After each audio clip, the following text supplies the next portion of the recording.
আমরা royal ইনফিনিক্সের top speed check করব আজকে। ফার্স্ট গিয়ারে 40,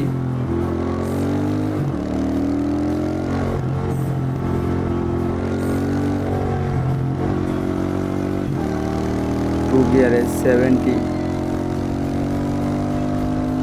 ভাইরে ভাই, গাড়ির টান অনেক, এবং এত তাড়াতাড়ি টানটা উঠবে আমরা আশা করিনি। নতুন বাইকটি আমরা দেখতে পাচ্ছি 30 গিয়ারে 95, এবং কি 4 গিয়ারে আমরা মোটামুটি টান ভালো, এবং কি আমরা 100-এর উপরে ক্রস করেছি, এবং কি 110, 150,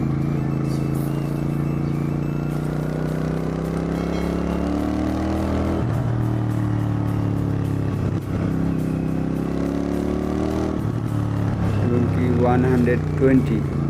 আমরা মোটামুটি গাড়ির টানটা অনেক ভালো, এবং কি আমরা ভিডিওটি শেষ পর্যন্ত দেখার জন্য আপনাদেরকে অনেক ধন্যবাদ।